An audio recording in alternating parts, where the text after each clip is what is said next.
Hello everyone, welcome to my channel fiction created new feelings. मैं उम्मीद करती हूँ आप लोग अच्छे होंगे, हेल्दी होंगे, हैप्पी होंगे, अपना ख्याल रख रहे होंगे। चलो नेक्स्ट पार्ट को स्टार्ट करते हैं। लास्ट पार्ट में देखा था कि सिचन एंड विंग जो आ रहे थे उन्होंने लगभग आधी जर्नी कंप्लीट कर ली होती है। अब सिचन एक रेस्टोरेंट के सामने अपनी कार को रोकते हैं। विंग थोड़ा कन्फ्यूज़न में सिचन की तरफ देखता है, लेकिन जब सामने उसके सामने रेस्टोरेंट देखता है उसकी आंखों में चमक आ जाती है। लेकिन फिर वो अपने उस एक्साइटमेंट को साइड रखते हुए अपने आप को फिर शांत करता है और कंट्रोल करते हुए बोलता है सिचन की तरफ, हम यहाँ क्यों रुके हैं? तो सिचन कहता है कि अभी हमने आधी जर्नी कंप्लीट की है, तो हमें आधी जर्नी और कंप्लीट करनी पड़ेगी, और इसके लिए पहले हम चलो ब्रेकफास्ट कर लेते हैं फिर चलते हैं। तो विंग को तो भूख तो बहुत ज़्यादा लगी होती है क्योंकि उसने कल से कुछ भी नहीं खाया होता है, पर वो अपने इमोशंस को कंट्रोल करते हुए बोलता है कि नहीं, उसे भूख नहीं लगी है। तो सिचन कहता है कि ठीक है, मुझे तो लगी है, मैं जा रहा हूँ, तुम्हें चलना है तो चल सकते हो। तो विंग तो थोड़ा सोचता है, फिर वो भी चला जाता है। अब जब वो जाके रेस्टोरेंट में बैठता है और वो मेनू कार्ड देखता है, वो बहुत ज़्यादा शॉक हो जाता है क्योंकि वहाँ का प्राइस इतना हाई था कि विंग वहाँ का पानी भी नहीं पी सकता, इतना हाई था। विंग जो नर्वसली स्माइल करते बोलता है कि उससे सच में भूख नहीं लगी है। तो सिचन कहता है कि तुम्हें प्राइस के बारे में ज़्यादा सोचना नहीं चाहिए क्योंकि तुम्हारे मेट ने मुझे पहले ही मनी दिए है कि मैं तुम्हें ब्रेकफास्ट करा के लेके आऊँ, तो मुझे नहीं लगता कि तुम्हें ज़्यादा सोचना चाहिए। विंग जब उसकी तरफ देखता है और एक साइली नोट कर देता है और एक बाउल सूप ऑर्डर कर देता है जिसका प्राइस था $2.44। विंग बहुत ही ज़्यादा शॉक होता है, इतना ज़्यादा डिलीशियस था बट बहुत ही ज़्यादा वो कॉस्टली था विंग के लिए। विंग जो ये खाना अफोर्ड करने के लिए उसे पूरे 3 महीने अगर वो काम करेगा तब जाके वो कहीं इतना मनी अर्न कर पाएगा कि यहाँ पे आके एक बाउल सूप पी सकता है। विंग सोच ही रहा होता है तो सिचन कहता है कि जल्दी करो, हमें चलना भी है। फिर विंग फटाफट दोनों ब्रेकफास्ट करते हैं और वहाँ से निकल जाते हैं। अब हमें दिखाया जाता है टाइम स्किप करके सिचन एंड विंग पैक के बॉटल के पास आ जाते हैं। तो सिचन वहाँ पे अपना कार रोकता है और बताता है कि जैसे कि विंग को कुछ बातें इंपॉर्टेंट है जो जान लेनी चाहिए, जैसे कि विंग को किसी भी पर्सन से पैक में जितने भी लोग हैं किसी से इंटरेक्ट नहीं करना है जब तक कि ऑफिसली उन्हें उनका मेट सबके सामने इंट्रोड्यूस ना करवा दे। और दूसरी बात, विंग और हम सामने के गेट से नहीं जा रहे हैं, बैक गेट से जाएंगे, पीछे वाले गेट से जाएंगे। विंग जो नोट करता है और चारों तरफ देखने लगता है जहाँ पे उसे बहुत सारे प्लांट्स एंड झील एंड झरना भी दिखता है और थोड़ी ही दूर पे उसे बहुत घना फॉरेस्ट दिखता है। विंग बहुत ज़्यादा खुश हो जाता, उसका चेहरा बहुत ज़्यादा उछल रहा होता कि वो यहाँ पे आके मस्ती करेगा। तो सिचन कहता है कि जब तक हम अल्फ़ा तुम्हें किसी से ना मिलवा दे तब तक तुम किसी से नहीं मिलोगे। विंग जो नोट करता है और वो सारी बातें सुनता है। अब हमें दिखाया जाता है कि विंग जो बोलता है कि यहाँ का बैरियर बहुत ही ज़्यादा स्ट्रॉन्ग है। तो सिचन कहता क्या तुम बैरियर देख सकते हो? तो विंग कहता हाँ, ब्लू कलर का है। तो सिचन नोट करता है और कहता है कि तुम्हें पता है ना, यहाँ के लोग बहुत ज़्यादा स्ट्रॉन्ग हैं, इसलिए यहाँ का बैरियर भी बहुत स्ट्रॉन्ग है, जो ये शो कराता है कि यहाँ पैक के लोग कितना स्ट्रॉन्ग है। बैरियर जितना स्ट्रॉन्ग रहेगा उतना ही समझ में आएगा कि पैक में लोग बहुत ज़्यादा स्ट्रॉन्ग लोग रहते हैं। विंग जो नोट करता है और थोड़ा सैड हो जाता है। तो सिचन कहता है कि चलो अब चलते हैं। अब वो लोग मेन गेट से नहीं बैक गेट से आते हैं। विंग जो चारों तरफ देख रहा होता तो सिचन कह रहा होता कि शांति से चलो और सामने देखो, किसी को ये मत फील कराने दो कि तुम यहाँ पे नए हो। विंग जो नोट करता है और वो सिचन जैसा कहता है वैसा करने लगता है और वो सिचन के पीछे पीछे चलने लगता है। अब थोड़ी देर के बाद वो लोग एक बहुत बड़े से मेंशन में पहुंचते हैं। विंग वहाँ पे दिखता है बहुत ही ज़्यादा लग्जूरियस सामान रखे हुए थे। ऐसा लग रहा था कि वहाँ पे हर मंथ में नई नई चीज़ें रखी जाती हैं और पुरानी चीज़ों को हटा दी जाती है क्योंकि वो इतना ज़्यादा साइन कर रही होती है। विंग जो अपनी नज़रों को चारों तरफ दौड़ाते हुए वो देखने लगता है। तो सिचन कहता है कि मैंने कहा कि सामने देखो, ऐसा मत फील कराओ कि कोई तुम्हें समझ जाए कि तुम यहाँ पे नए हो। विंग नोट करता है और फिर सिचन के पीछे चलने लगता है। अब थोड़ी देर के बाद वो लोग एक रूम के सामने आके खड़े हो जाते हैं। विंग जो वो देखता है तो सिचन अपने पॉकेट से उस रूम की की निकालते हैं और रूम की की निकाल के वो डोर को ओपन करते हैं। ओपन करने के बाद विंग को बुलाते हैं। विंग अंदर जाता देखता है रूम बहुत ज़्यादा ब्यूटीफुल था। एक छोटा सा बेड था, उसके कॉटेज से कहीं गुना ज़्यादा बड़ा था। एक छोटा सा बेड और एक छोटी सी स्टडी टेबल, बाजू में एक कबर्ड था, उसके बाजू में वो दिखता है दो डोर लगे हो, तो वो समझ आता है एक वॉशरूम होगा, एक रेस्ट रूम होगा। फिर विंग जो सचिन की तरफ देखता है, सचिन कहता है कि तुम्हें यहीं रहना है जब तक कि अल्फ़ा तुम्हें ना बुलाए, और हाँ मैं तुम्हारे लिए लंच लेके आता हूँ, तो तुम परेशान मत होना और रेस्ट करो, ऐसा कहता है और वो चला जाता है। बोलता है, जाते वक्त बोलता है कि डोर को बंद कर देना। विंग जो डोर बंद कर देता है और वो अपने बेड पे आके बैठ जाता है और वो सोचने लगता है कि क्या उसने सही किया, उसने जो अपने लिए डिसीजन लिया क्या उसने सही किया, कहीं उसे बाद में रिग्रेट तो नहीं होगा।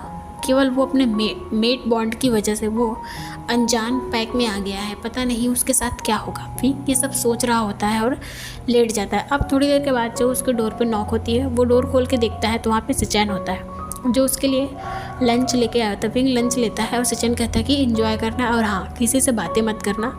विंग नोट करता है।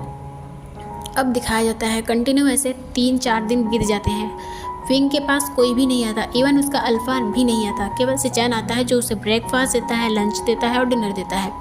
ऐसे करते करते लगभग 2 मंथ हो जाते हैं। विंग उसी रूम में रहता है, ना उस रूम से कभी बाहर नहीं जाता, ना ही उसे कोई बाहर बुलाने के लिए आता है। विंग जो बहुत ज़्यादा फ्रस्ट्रेट एंड परेशान है और उसको कई दिनों से उसके पेट में दर्द हो रहा है, उसको सर दर्द हो रहा है, बट कोई नहीं है कि जो ये जान सके कि विंग कैसा है। विंग जो कई दिनों से, अब 2-3 दिनों से वो अपना ठीक से फूड भी नहीं ले रहा है। सचिन उसे फूड दे के चला जाता है, बट विंग खाता है या नहीं ये इसके बारे में कोई भी नहीं जानना चाहता और ना ही कोई जानने की ज़रूरत समझता है। विंग जो अब चुपचाप लेटा होता है और अब लगभग रात के मिडनाइट की टाइम होता है जब विंग को बहुत शार्प पेन होता है उसके चेस्ट में, और वो पेन की वजह से उसकी आंखें खुल जाती हैं और उसे फील होता है कि उसका मेट किसी और पर्सन के साथ है और उसे चीट कर रहा है, जो उसका वुल्फ कहता है। विंग बहुत ही ज़्यादा, उसको इतना ज़्यादा पेन हो रहा होता कि वो सांस भी नहीं ले पा रहा होता, उसे बहुत ही ज़्यादा पेन हो रहा होता, पर वो किसी तरह से खुद को कंट्रोल करता है और स्ट्रगल करते हुए वो विंडो को ओपन करता है। पहले विंडो ओपन करते ही उसके नोज़ में एक बहुत ही रिफ्रेश ब्रेथ लेता है, उसे बहुत ज़्यादा अच्छा एंड काम फील कराता है। विंग सोचता है क्या वो प्रिजनर की तरह पूरी ज़िंदगी यहाँ रहने वाला है, फिर कहता है नहीं, बिल्कुल नहीं, अब बस बहुत हुआ, मैं अब यहाँ नहीं रह सकता। फिर वो धीरे से डोर ओपन करता है और उस हॉल से धीरे धीरे निकलने लगता है दबे कदमों से, ताकि उसकी आवाज़ किसी के कानों में न जाए और वो किसी को जगा न दे और कोई उसे पकड़ ले। फिर वो धीरे धीरे से किसी तरह से वो हॉल से निकलता है। हॉल से निकलने के बाद वो जब फॉरेस्ट की तरफ पहुंचता है तो वो रन करना स्टार्ट करता है। वो बहुत ज़्यादा हैप्पी फील कर रहा था, उसके आँखों में आंसू होते हैं पर उसके होठों पे स्माइल होती है। कोई ये नहीं बता सकता कि वो सैड है या हैप्पी है, पर विंग बहुत ज़्यादा अभी हैप्पी फील कर रहा था क्योंकि ये उसको फ्रेश ब्रेथ लेके उसे बहुत अच्छा लग रहा था। ऐसा लग रहा है कि वो कई सालों से इसे फील नहीं किया है, जो अभी फील कर रहा है उसे बहुत अच्छा लग रहा होता है। लेकिन उसका वुल्फ चेरी कहता है कि विंग क्यों ना हमें ट्रांसफ़र करना चाहिए। विंग जो नोट करता है वो खुद को चेंज करने ही वाला होता है कि उसे एक फैमिलियर स्मेल उसके नोज़ में हिट होती है। विंग कहता है मीट, और वो उसकी तरफ, उस स्मेल की तरफ ही जाने लगता है। वो सामने से देखता है कि उसका मेट भी उसकी ही तरफ आ रहा होता है और वो आते हुए विंग के सामने खड़ा हो जाता है।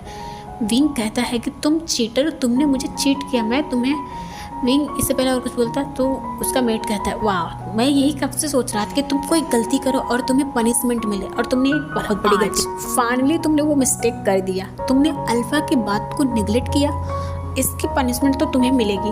तो विंग कहता है व्हाट द हेल, तुमने सबसे बड़ी मिस्टेक की है, तुमने सबसे बड़ी गलती की है, तुमने मुझे चीट किया है और तुम मुझे बता रहे हो कि मैंने रूल तोड़ा है।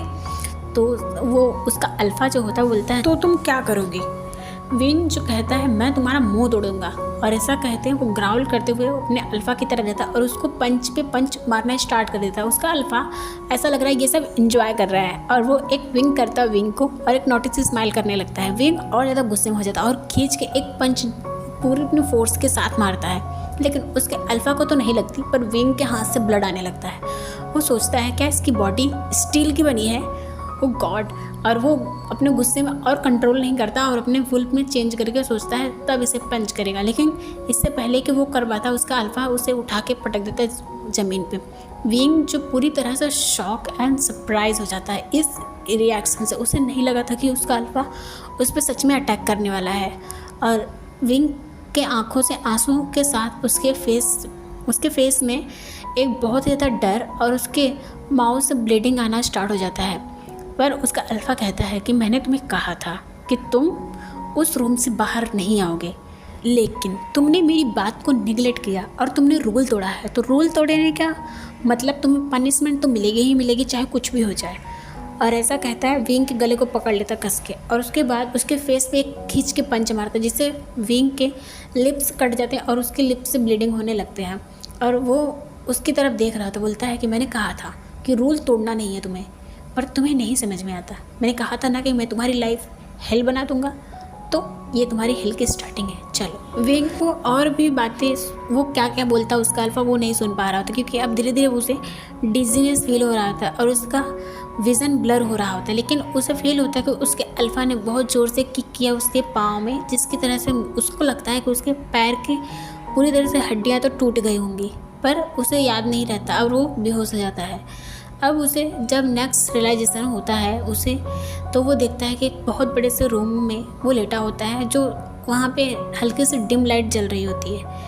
विंग जो कोशिश करता है कि वो खुद को कॉन्शियस रख सके, लेकिन वो कुछ ही सेकंड के अंदर फिर से अनकॉन्शियस हो जाता है। अब जब उसे सेकंड बार वो उसकी आँख खुलती है तो दिखता है कि ये बहुत बड़ा सा रूम है। उसके रूम से जिसमें वो पहले 2 महीने से रह रहा था उससे कहीं गुना ज़्यादा बड़ा है, और जिस बेड पे वो सोया है वो कोई किंग साइड बेड है। विंग जो बहुत ज़्यादा शॉक हो जाता है कि कहीं किसी ने उसको किडनैप तो नहीं कर लिया, या फिर उसके अल्फ़ा ने कहीं उसे कहीं और जगह तो नहीं रख दिया। विंग बहुत ज़्यादा डर जाता है और सोचता है कि इससे पहले यहाँ पे कोई आए, क्योंकि वो देखता है रूम पूरी तरह से खाली होता है। लेकिन वो नोटिस करता है कि कोई पर्सन है जो शावर ले रहा है, क्योंकि पानी गिरने की साउंड उसको सुनाई दे रही है। विंग सोचता है कि इससे पहले वो कमरे में आए, विंग यहाँ से फटाक से निकल जाएगा, यही सोच के वो फटाक से बेड पे बैठता है और उठने की कोशिश करता है। वो अपने पाँव को रखता है, पर दूसरे पाँव में जैसे ही रखता है उसके मुंह से एक चीख निकल जाती है, और ये चीख सुनते ही उस शावर गिरने की पानी भी बंद हो जाता है। विंग को अब पूरी तरह से डिजीनेस फील होने लगता है, क्योंकि अब उसे सब कुछ सुनाई बंद कर देता है और उसके आंखों के आगे अंधेरा छाने लगता है। उसे लगता है कि वो फ्लोर पे गिर जाएगा, लेकिन इससे पहले कि विंग गिर पाता, किसी पर्सन ने उसे स्ट्रांगली दोनों हाथों से होल्ड कर लिया है। विंग जो कोशिश करता है कि इस पर्सन का फेस देख सके और पहचान सके कि कौन है, लेकिन विंग ये सब कुछ नहीं कर पाता और वो बेहोश हो जाता है फिर से। जब वो थर्ड टाइम अपने कॉन्शियसनेस को गेन करता है तो वो देखता है कि ये मिडनाइट है, जो हल्की सी लैंप एक टेबल स्टैंड पर जल रही है। उसके बाजू में ही कोई पर्सन है जो उसकी तरफ बैक करके बैठा हुआ है चेयर पे, और उसके पाँव जो टेबल पर हैं, और उसके आजू बाजू बहुत सारे पेपर्स हैं जो गिरे पड़े हुए फैलाया हुआ है, और वो कंटिन्यू एक से एक स्मोकिंग किए जा रहा है, सिगरेट पिए जा रहा है। विंग जो बहुत ज़्यादा ही टेंस हो जाता है और वो इस सिचुएशन को हैंडल करने के लिए खुद को रेडी कर रहा होता है, लेकिन वो और देर तक नहीं कर पाता, क्योंकि उसके मुंह से एक कफ निकल जाती कर दे, क्योंकि उसे सफोकेशन फील हो रहा होता है, जिससे वो पर्सन जो उसकी तरफ बैक करके बैठा होता है वो विंग की तरफ दिखता है, बोलता है तुम उठ गए, विंग की तरफ आने लगता है। विंग बहुत ज़्यादा पैनिक करने लगता है जब उसका फेस दिखता है। ये कोई और नहीं, उसका मेट था अल्फ़ा।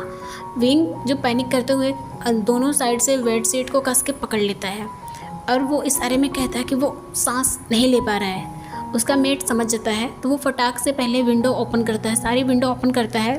थोड़ी देर के बाद जब थोड़ा सा काम होता है विंग, तब वो उसके पास आकर बैठ जाता है। विंग जो अपने सर को नीचे झुकाकर बैठा होता है, तो वो कहता है कि मेरी तरफ देखो और बताओ मुझे तुम्हारे पास कौन सी ऐसी पावर है, कौन सी टेक्निक यूज़ करते हो जो मुझे ये फील करने में मजबूर कर रही है कि तुम मेरे मेट हो, और तुम्हें किसने भेजा है, तुम्हारा क्या मकसद है, किस मोटिव से तुम यहाँ पे आए हो। क्या तुम्हें पैसा चाहिए, मनी चाहिए, क्या चाहिए तुम्हें, पावर चाहिए, किस लिए आए हो। विंग जब ये सारी बातें सुनता है उसकी आंखों से आंसू गिरने लगते हैं। फिर उसका मेट कहता है कि मेरी तरफ देखो, मेरी आंखों में देखो। और ये अल्फ़ा जो पैक के अल्फ़ा होते हैं उनकी आंखों में कोई भी नहीं देख सकता। विंग जो उसकी आंखों में नहीं देख रहा होता, वो कहता है नीचे सर झुकाए हुए कि अगर तुम मुझे एक्सेप्ट नहीं करना चाहते तो प्लीज़ मुझे रिजेक्ट कर दो, मैं यहाँ से चला जाऊँगा। और ऐसा कह के वो अपना सर झुकाए रहता, तो वो कहता है कि मेरी आंखों में देखो। विंग को ये स्वीट के साथ एक कमांडिंग टोन की तरह लगता है। तो विंग जब उसकी आंखों में देखता है जहाँ पे उसे भी पेन और सैडनेस सब कुछ फील हो रहा होता है, पर विंग अपनी नज़रों को साइड कर लेता है और कहता है कि मैं यहाँ से चला जाऊँगा। जो बेड से खड़ा होने लगता है, लेकिन उसका अल्फ़ा जो उसके हाथ को पकड़ लेता है और कहता है कि तुम कहीं नहीं जाओगे, बैठो। अब मैं टाइम चेंज करके दिखाया जाता है मॉर्निंग का सीन। विंग एक बहुत बड़े से किचन में खड़ा होता है जहाँ पे वो दिखता है कि दो पर्सन होते हैं जो उसे बुरी तरह से घूर घूर के देख रहे होते हैं ऊपर से नीचे। विंग बहुत ज़्यादा डर रहा होता है और वो सिचैन की तरफ देखता है। सिचैन जो बाजू में ही बैठ के अपना कोल्ड कॉफ़ी एंजॉय कर रहा होता है। ऐसा लग रहा है कि उसे ये सब बहुत अच्छा लग रहा है। विंग जो सिचैन की तरफ देखता है, सिचैन से अपने इशारों में बोलता है कि उसकी हेल्प करे, नहीं तो ये लोग उसे इस तरह से घूर घूर के मार देंगे। अब एक 40 के अराउंड जो बीटा होता है वो कहता है कि तुम कौन हो? आज से पहले तो मैंने तुम्हें कभी नहीं देखा इस पैक में, तुम इस पैक के नहीं लगते हो। विंग जो कुछ बोलने ही वाला होता है तो सिचैन कहता है, विंग कुछ बोलता है इससे पहले सिचैन बोलता है कि ये अल्फ़ा का गेस्ट है। तो जो मिस्टर हान होते हैं वो कहते हैं ओह अल्फ़ा का गेस्ट। और इतने में दूसरा पर्सन जो विंग के एज के अराउंड होता है वो कहता है कि मेरा नाम लैन जिंगई। वो अपना हाथ आगे करता है विंग से दोस्ती करने के लिए। विंग थोड़ा शॉक होता है, फिर वो उसकी तरफ ही देख रहा होता है तो सिचैन करता है जिससे विंग प्रेजेंट में आता है और उसके हाथों पकड़ता है। फिर लैन जिंगई कहता है कि चलो मैं तुम्हें पूरा पैक दिखाता हूँ। ओके, उसका हाथ पकड़ते हुए उसे बाहर की तरफ लेके जाता है और सब उसे पैक में जिधर सब लोग रहते हैं सब कुछ दिखाना स्टार्ट कर देता है और उसे लेके जाता है। फिर एक बहुत बड़ा सा हॉस्पिटल होता है, उसे बताता है कि ये पैक का हॉस्पिटल है और फिर कहता है चलो मैं तुम्हें ग्राउंड की तरफ लेके जाता हूँ जहाँ पे लोग प्रैक्टिस करते हैं। विंग जो नोट करता है क्योंकि उसे कुछ नहीं समझ में आता वो क्या करे, वो केवल नोट करने के अलावा कुछ भी नहीं करता। अब उसे एक कार में बैठते हैं वो लोग। थोड़ी देर के बाद वो एक बहुत बड़े से ग्राउंड में आते हैं। विंग फील कर पाता है कि वहाँ पे बहुत सारे छोटे छोटे बच्चे हैं जो प्रैक्टिस कर रहे हैं शॉट के साथ। विंग को बहुत अच्छा लगता है, पर वो सैड भी होता है कि वो भी ऐसा करना चाहता था लेकिन उसकी लाइफ वैसी नहीं है। विंग फील करता है कि वहाँ पे कुछ छोटे छोटे वुल्फ हैं, बच्चे हैं जो वुल्फ बनने के लिए कोशिश कर रहे हैं और उन्हें बहुत पेन हो रहा है। विंग को भी याद आता है कि जब वो फर्स्ट टाइम वुल्फ बन रहा था तो उसके पास कोई भी नहीं था। उसके आंखों में आंसू हो जाते हैं पर वो अपने आंसुओं को छिपाते हुए वो जिंगई के साथ चलने लगता है। अब वो थोड़ी दूर तक ही चलते हैं तो उन्हें फील होता है कोई पर्सन उन्हें पीछे से बुला रहा है। जब वो लोग रुकते हैं तो देखते हैं सिचैन आ रहा होता है। सिचैन जो आता है तो कहता है चलो तुम लोग कहाँ चल रहे हो? वो लोग थोड़ा आगे आते हैं तो देखते हैं कि उसका अल्फ़ा, उसका मेट जो सामने ही बैठ के पेड़ के नीचे एक एप्पल खा रहा होता है। अब वो सिचैन एंड जिंगई एंड विंग जब वहाँ पहुँचते हैं तो उसका अल्फ़ा जो एक क्यूट पपी की तरह बोलता है प्लीज़ ना जिंगई मेरी बात मान लो, मेरा पेट बहुत दुख रहा है, क्या तुम थोड़ी देर के लिए मेरी रिस्पॉन्सिबिलिटी संभाल सकते हो, बस थोड़ी देर के लिए? तो जिंगई कहता है नहीं बिल्कुल नहीं, मेरे पास और सारी ड्यूटीज़ हैं जिसे मुझे पूरा कंप्लीट करना है। तो जिंगई कहता है प्लीज़। जिंगई जब इस तरह से बोलता है तो उसका मेट जो कहता है प्लीज़ ना तुम मेरे बेस्टी हो, प्लीज़ प्लीज़ प्लीज़। जब इस तरह से उसे प्लीडिंग करते हुए देखता है विंग को बहुत ही ज़्यादा क्यूट लगता है और साथ में उसे बहुत ज़्यादा सेक्सी भी फील होता है, पर वो अपने इमोशंस को कंट्रोल करता है और सोचता है क्या उसे इस तरह से ये सब फील हो रहा है, ऐसा मेट बॉन्ड की वजह से हो रहा है। विंग जो अपने आँखों को दूसरी तरफ करता है और वो दूसरी तरफ नज़र कर लेता है। जिंगई जो थोड़ी देर तक मना करता है फिर वो आखिरकार मान जाता है। जैसे वो मानता है उसका मेट उसे टाइटली हक कर लेता है। ये सब देख के विंग को बहुत ज़्यादा दर्द होता है क्योंकि वो सोचता है कि क्या कभी उसका मेट उसके साथ ऐसे इस तरह से कभी हरकतें करेगा, उसके साथ इस तरह से बात करेगा क्यूटली। फिर वो इमोशन को कंट्रोल करता है। अब उसका मेट कहता है कि चलो मैं तुम्हें ग्राउंड की तरफ दिखाता हूँ। जिंगई जो उसकी मेट की रिस्पॉन्सिबिलिटी को संभालने के लिए हाँ बोल देता है तो वो लोग थोड़ी दूर जाते हैं, सिचैन एंड विंग एंड उसका मेट। तो विंग कहता है कि वो भी स्वॉर्डमैनशिप सीखना चाहता है। तो उसका अल्फ़ा कहता है कि नहीं बिल्कुल नहीं, मैं नहीं सिखाऊंगा। तो सिचैन कहता है कि कोई बात नहीं, मैं तुम्हें सिखा दूँगा। विंग जब ये सुनता है वो तुरंत ही टाइटली सिचैन को हक कर लेता है। जैसे उसका मेट बहुत ज़्यादा जेलस हो जाता है और वो कहता है जिससे दोनों अलग हो जाते हैं। वो कहता है और वो घूर के सिचैन की तरफ देखने लगता है। सिचैन समझ जाता है कि उसको अल्फ़ा को ये सब पसंद नहीं आया कि उसके मेट को कोई और हक करे। तो सिचैन कहता है कि सॉरी विंग, मुझे कुछ याद आया, मैं ना मुझे कुछ काम है तो मैं तुम्हें नहीं सिखा सकता, सॉरी मुझे माफ़ कर दो। विंग जो सिचैन की तरफ शॉकिंग देख रहा होता है कि अभी तो उसने हाँ कहा फिर कैसे ना बोल दिया। फिर वो अपने अल्फ़ा की तरफ देखता है जो एक चिकी सी स्माइल करता है और अपने कंधे को उचकाते हुए बोलता है कि मैंने तो कुछ भी नहीं किया। वो इस तरह से एक्सप्रेशन बनाता है। विंग कहता है कि मैं भी सीखना चाहता हूँ स्वॉर्डमैनशिप। जो अपने अल्फ़ा से बोलता है। तो उसका मेट कहता है, उसका अल्फ़ा कहता है कि तुम्हें सीखने की ज़रूरत नहीं है, मैं तुम्हें प्रोटेक्ट करूँगा। तो विंग कहता है कि मुझे तुमसे प्रोटेक्ट करने के लिए खुद को सीखना है, स्वॉर्डमैनशिप सीखना है। जब इस तरह से बोलता है तो जो वांग जी है वो भी थोड़ा विंग की तरफ देखने लगता है। तो कहता है कि ठीक है, तुम मुझे कुछ ऐसा करके दिखाओ जिससे मुझे इंटरेस्ट आए कि मैं तुम्हें स्वॉर्डमैनशिप सिखा सकूँ। विंग कहता है क्या? वो उसकी तरफ शॉकिंगली देखता है। फिर वांग जी कहता है कि तुम मुझे कुछ ऐसा करके दिखाओ जिससे मुझे तुम्हें सिखाने में इंटरेस्ट आए, तो मैं तुम्हें सिखाऊंगा।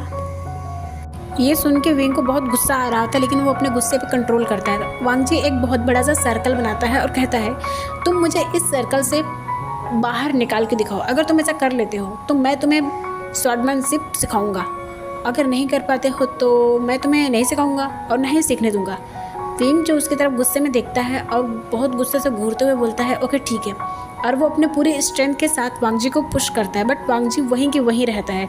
और वो जब विंग वांग जी को देखता है, वांग जी एक टीजिंग स्माइल दे रहा होता है जिससे विंग को और गुस्सा आता है। वो एक बार फिर कोशिश करता है कि वांग जी को धक्का दे। विंग सेकंड टाइम पूरी अपनी स्ट्रेंथ के साथ वांग जी को पुश करता है, बट वांग जी वहीं का वहीं खड़ा रहता है। विंग को बहुत गुस्सा आ रहा होता है जब वांग जी को देखता है। वांग जी एक विनिंग स्माइल दे रहा होता है।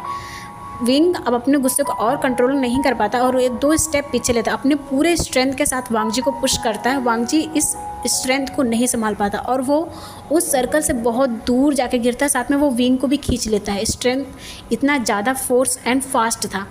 वांग जी जो अभी ग्राउंड पे होता है, विंग उसके ऊपर होता है। विंग के होठों पे बहुत प्यारी सी स्माइल होती है और वो बहुत ज़्यादा खुश हो रहा था कि अब वो स्वॉर्डमैनशिप सीख सकता है। और इधर वांग जी बहुत ज़्यादा शॉकिंगली विंग को देख रहा था कि विंग ने उसे इतना तेज़ी से पुश किया कि वो बहुत दूर जाके गिरा, और वो भी ग्राउंड पे। वो अभी भी विंग को देख रहा होता है। फिर वो नोटिस करता है कि विंग के फेस पे स्माइल है और वो तुरंत विंग को फ्लिप करता है। विंग अब ग्राउंड पे है, वांग जी उसके ऊपर था। और फिर वांग जी को वो सीन याद आता था जब विंग ने सिचैन को हक किया था और उसे इसी पर बहुत ज़्यादा जेलसी हो जाती है और तुरंत वो वांग जी विंग को किस करना स्टार्ट करता है। और वो बार बार कोशिश करता है कि विंग के माउथ में अपना टंग को ले जाने के लिए, बट विंग जो अपने माउथ को ओपन नहीं कर रहा होता। अब वांग जी गुस्से और फ्रस्ट्रेशन में वो विंग के लिप्स पे बाइट कर लेता है, जिससे विंग पेन की वजह से अपने माउथ को ओपन कर देता है। और वांग जी को ये गोल्डन चांस था और वो फटाक से अपने टंग को विंग के माउथ में एंटर कर देता है। बाय एवरीवन, अपना ख्याल रखना और हाँ, लाइक सब्सक्राइब करना बिल्कुल मत भूलना। बाय।